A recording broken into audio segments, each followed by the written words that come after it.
Hello, welcome back to another Free Roaming Friends video. We love Disney.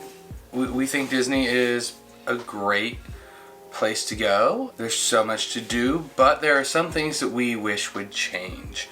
We wish maybe some things that are, as they say on the internet, less magical. So let's talk about some of those. The first one we want to talk about is how Disney doesn't always announce park changes very well. Now, I'm sure they have their reasons for doing this, but it can get a little frustrating. I remember specifically back when we were waiting to get the announcement when they were going to open back up. We were waiting to find out the date, and it just kept going and going and going.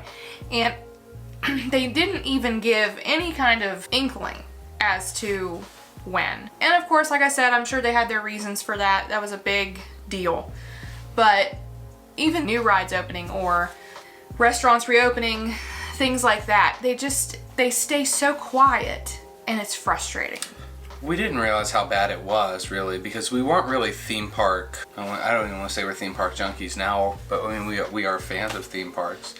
But we didn't go to theme parks much until we started going to Disney, and it just was difficult sometimes to realize until we started going to like Universal or other theme parks that are, for the most part, pretty straightforward about things that are closing or things that will be opening. It is nice to be surprised sometimes, but it just seemed like there is very little communication sometimes to the folks at Disney. And for folks like us who keep tabs on Disney pretty much all the time, it's easy for us to pick that up. But for someone who is just getting into Disney or doesn't want to eat, sleep, and breathe Disney all the time, like someone, it can be extremely frustrating, extremely difficult to understand and to follow along with changes that the Disney parks are making, and that just makes it a little difficult. Yeah. As someone who has remained fairly ignorant of the Genie system, mainly on purpose, just because we have Kelsey and she has just kind of handled everything. It's a very confusing platform. Even the free side is confusing. For instance, it'll tell us to go to a certain ride in the park, and it's clearly not a great time to do that. The AI is a little messed up, and then having to pay for the Genie Plus. And what is the difference between Genie and Genie Plus? I mean, we know now that Genie Plus is the part that you pay for, and what you're getting with that are the ability to skip many of the lines, but there's also that a la carte option where you still, whether you purchase the Genie Plus or not, you still have to pay extra to skip the line. And when we say skip the line, I mean go to what used to be a fast pass line. But those are for things like Seven Dwarfs Mine Train and Rise of the Resistance. And then sometimes, this goes back to the communication side, recently some of the lightning lanes have been completely closed. And at lightning lanes in general, just a lightning lane is related to Genie Plus. Why can't just the names that we choose relate to the app, relate to Genie Plus?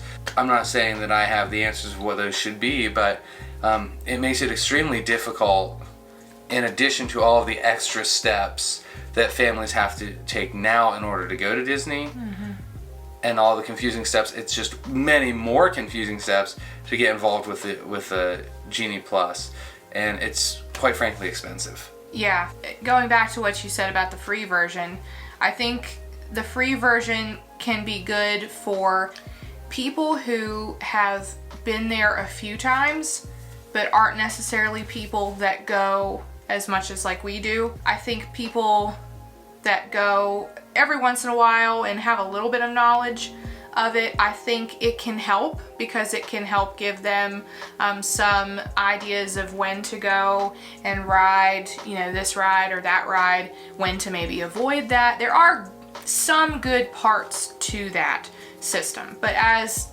people who go all the time, we've just kind of learned when it's good to hit this ride or that ride, or what times a day you need to stay away from certain rides. There have been times when I have seen the Disney Genie suggest you go wait for Thunder Mountain at 2:30 in the afternoon during like Christmas break. That doesn't make any sense. Yeah, that needs to improve. I do like that you can't book until 7 a.m. on your day. That's actually a good thing about it. So it's not all bad, but it's so confusing. It is confusing. It's so confusing. I think even what we've played around with everything. That 2-hour rule is also confusing, and it's just a lot to keep track of when folks should be on vacation enjoying themselves. Yeah, and the big thing about Genie Plus, where you pay to skip so many of those rides, it's $15 per person per day. For Garrett and I, that's not... Well, and that's just in Florida. In California, it's 20. Right. In Florida, when you pay $15 a day per person, that's a lot, but for us as 2 people, it's not... It's manageable. It's doable. But a family of 4, that's insane. And I think it is worth it when you pay the money and you're able to skip a lines if you're able to get lightning lanes, because paying for it, that's the other kicker, doesn't necessarily guarantee you're going to be able to get a lightning lane for everything. When we went over Thanksgiving break, we weren't able to get... We paid for it, and we got on some big rides, so it was okay, but we didn't get as many as we wanted because they were just sold out. Right. And that's... Well, I think the other thing is, too, knowing when to purchase the Disney Genie, depending on the time of year, depending on the park you're going to. If you're going to Animal Kingdom, we don't usually recommend purchasing the Genie Plus and just use the free version. But if you're going to a place like Magic Kingdom and you want to ride a lot of rides, definitely get it there, because it could really help out, but it could also really hinder your day. You have to be very prepared. All right, what's next? If you're not really good at using it, it could really hinder you. The next thing that we're not crazy about are the recently constant price hikes. We were lucky this year when we bought our annual passes. We were able to get in right under the wire and purchase under the old system, and so we didn't have to pay the new price for the Incredipass. For the Incredipass, that new tier level of passes, which still isn't being offered. They've stopped offering those, and those haven't come back yet either. So we'll see if we're able to renew when it's time. Yeah, but it's just been everywhere, and I understand it's kind of been everywhere, not just Disney World too, that prices are going up, but it just seems like the average person is being priced out sometimes, and that is not what Walt Disney ever wanted. And that is something that I hope that, the Disney company can really take a look at. I know that they're a business and they've got to make money. I get that, but it's not fair to those families that, they just want to go once, but they can't even afford to go once because it's just so expensive. And that's why, we've taken steps to make sure that we're able to go, even if that has to, the amount of times has to drop in the future because of, prices or whatever. We're DVC members and annual pass holders, but not everybody can do that. Not everybody can afford those things. So, we're lucky that we're able to have those and, ensure that we're going to be able to go, but not everybody can do that. The next thing is the Park Pass reservation system. Just that in general is annoying. We've seen recently where folks will show up to Disney, try to change a Park Pass reservation and have no availability, or be able to book their Disney hotel but not book and buy tickets but not be able to book the Park Pass reservation. The Park Pass reservation is free, but you have to have the theme park tickets. So from what I understand, Disney's starting to address this a little bit, but just the Park Pass reservation system is very difficult, especially for folks like us who may not want to plan every detail of our trip. You almost have to, and we've seen the parks more packed than it seems like since before lockdowns, I mean, times that aren't supposed to be super busy are really busy, and that's great. But if we're going to have a park pass reservation system and we're hiking prices anyway, and why aren't we limiting the park passes? I know that Disney has said that they're limiting capacities, but where are those limits actually being? Because it doesn't seem like it. We look every day and we see rides that should be 10-minute waits going an hour or more, when we're just checking the app from our homes on days that we're not even going. The Barnstormer had a 45-minute wait. That's insane. Like, it's just nuts. So I don't understand. The park pass reservation system doesn't necessarily bother me, the system itself. However, what bothers me is that if we're gonna have it, like you said, where are the limits happening? Because I don't see it. It doesn't seem like they're limiting anything. And if we're gonna have it, then let's use it to limit it to make everybody's day better. That's my opinion. So the next one relates to early park admission. So at Disney World now, you can get in, if you're staying on property, you can get in 30 minutes early to every park every day. But at Universal, you can get in an hour early. So I don't really see why they even bother with 30 minutes, honestly, because once you get in with the big crowd and you get to wherever you're going, you can get in like a line, probably. Especially if you're going to like a big ticket ride like Rise of the Resistance. You know, you can get in line in that 30 minutes, which can be a big help. But it's not like you're gonna be able to knock out 2 or 3 rides before everybody else comes for the day, which you can do at Universal with an hour. And I just don't really understand why 30 minutes was what they chose. 30 minutes doesn't seem to make much sense either to me. I just think that an hour seems more reasonable. So that would be a nice thing to change. Yeah. I always like to go early anyway to beat out some of the bigger families and beat out some of the afternoon crowds. And then when it's super packed, we like to go do something else anyway, or back to the hotel. Back to the hotel, or just not ride any rides, or just enjoy our time. Yeah. So there are definitely perks to that hour instead of half hour. Yeah. I think you might actually be able to get on a ride and maybe in line for another one. When we go on trips anywhere, whether it's Disney or anywhere, we like to eat. And we like to eat. And we've never minded paying for a really good meal. And there are a lot of really good meals on property. We've had great meals at Topolino's Terrace, in the past at Tiffin's. But I think that I guess dining is kind of two-part for me, because the dining availability in Epcot is definitely great, but I would like to see more of a variety in the parks.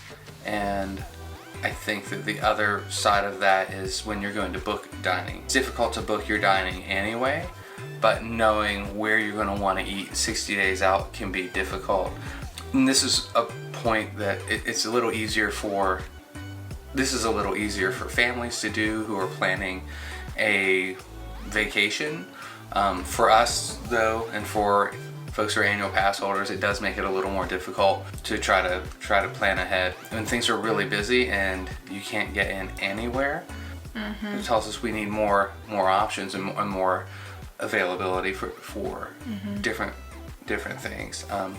And we don't always go to a table service restaurant, but when we do like doing table service restaurants, we like doing a signature dining every, usually once or twice when we're down there. So that's part of our gift card strategy. We're always buying a gift card, and it's an older video, but we can link that up here right about now if you want to take a look at that and see some of the things we take to Disney. I think dining, the big thing for me, this is something that some families, especially if they've never been there, don't realize that they have to book dining that far out. And we've been there several times at restaurants where families come up and they're like, do you have a table for us, and they're turned away. They've been sold out for 6 months. And because they've been sold out for 6 months. And I feel like, I don't know what it is, but I feel like there is something that could be done maybe about that. It's just hard. Maybe put it closer. maybe book dining closer Yeah. would be an option Yeah. instead of that 60-day mark, because like us, we'll have dining booked. We have dining booked for multiple trips now. Yeah. So that doesn't mean we'll necessarily eat there. So if we decide not to eat at a restaurant, we'll cancel that reservation well within the window, which will make it available to someone else.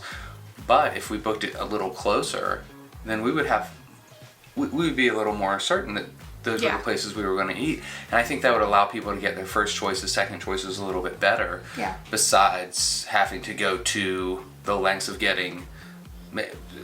wanting to have a really nice special meal and being stuck with chicken tenders at a walk-up counter service. So. Right. So, like Garrett said at the beginning, we love Disney World and we are going to keep going. It's our happy place and it's great, but it's not perfect. And these are some things that we just wish that Disney could take a look at and maybe, try and fix in some way.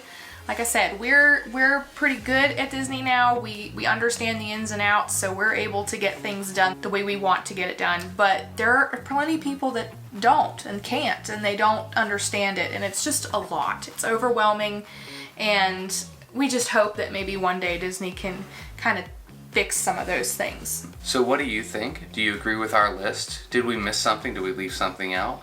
Let us know. As always, we love having conversations and learning what you all know and helping as much as we can with whatever knowledge we have. So let us know in the comments. Let's have a conversation.